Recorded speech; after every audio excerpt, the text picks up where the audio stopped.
Stell dir ein A350 beim Takeoff vor.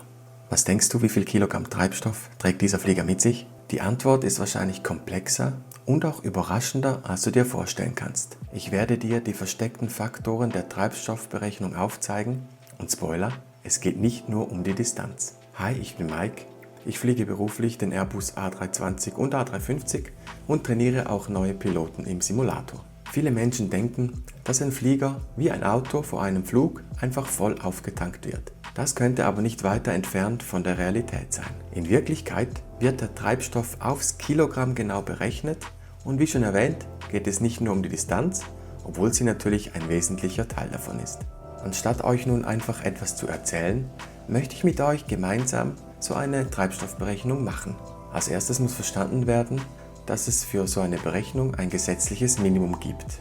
Und dieses Minimum müssen wir beim Hochfahren der Triebwerke an Bord haben. Wir dürfen nicht darunter sein. Nun komm, wir schauen mal, wie so ein Minimum berechnet wird. Die Frage ist nun, was ist denn jetzt da drin? Wie gesagt, es ist nicht nur die Distanz. Und ich werde euch das mal aufzeigen. Wir haben als erstes das sogenannte Taxi Fuel oder Taxi Treibstoff. Das ist das, was wir zum Rollen am Boden brauchen.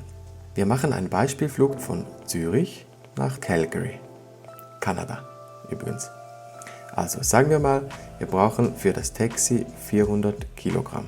Danach kommt der sogenannte Trip. Der Trip ist nun das, was wir für die Distanz, für die ganze Strecke brauchen. Hier in diesem Beispiel sagen wir 57.500 Kilogramm. Das sind übrigens realistische Zahlen, keine Zahlen, die einfach aus der Luft gegriffen sind. Von daher, so könntet ihr legal nach Calgary fliegen. Dann kommt das sogenannte Contingency Fuel. Contingency Fuel bedeutet Treibstoff, den wir für Unvorhergesehenes mitnehmen. Ist im Regelfall 20 Minuten auf den Trip und in diesem Beispiel sagen wir mal 2100 Kilogramm. Das kommt etwa hin. Und dann brauchen wir einen sogenannten Ausweichflugplatz, einen Alternate. Diesen Alternate, die können unterschiedlich weit sein. In unserem Beispiel brauchen wir 3500 Kilogramm, um zum Ausweichflugplatz zu kommen. Schlussendlich gibt es noch die Final Reserve, nennt man das. Und das ist der Treibstoff, den wir niemals bei der Landung unterschreiten dürfen.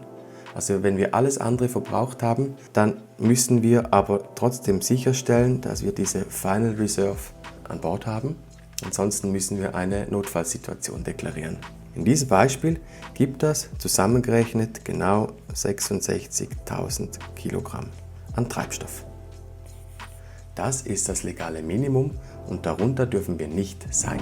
Wie gesagt, das eine ist das legale Minimum, aber wir Piloten machen auch eine Berechnung.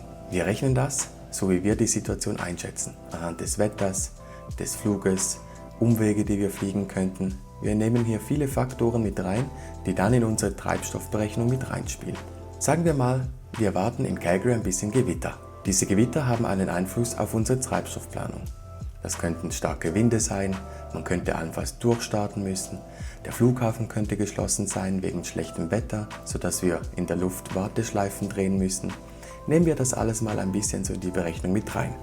Wie würde das aussehen? Also, wenn ich am Flugplatz Calgary ankomme, dann möchte ich an Bord diese Final Reserve haben und das sind 30 Minuten. Ich rechne gerne in Minuten und nicht in absoluten Kilogrammzahlen zu Beginn. Ihr werdet nachher sehen, warum. Danach erwarte ich, dass wir allenfalls einen sogenannten Go-Round fliegen müssen, ein Durchstartmanöver. Das dauert in der Regel 20 Minuten. Und weil das Wetter nun so schlecht ist, nehme ich etwas extra mit und sage mal, ich würde gerne 40 Minuten in der Luft warten können. Das ergibt dann 90 Minuten an Treibstoff, also Zeit. Treibstoff ist Zeit, das muss man so sehen. Und ich möchte, wenn ich am Flugplatz Calgary ankomme, 90 Minuten in der Luft bleiben können. Das sind 1,5 Stunden. Dann rechnen wir kurz, was uns das in Kilogramm gibt. Wir haben vorhin gesehen, dass die Final Reserve, das waren 2500 Kilogramm. Und das entspricht im Normalfall 30 Minuten. Das heißt, wenn ich 90 Minuten bleiben möchte, dann können wir diese Kilogrammzahl nehmen und erhalten dann eben 7500 Kilogramm.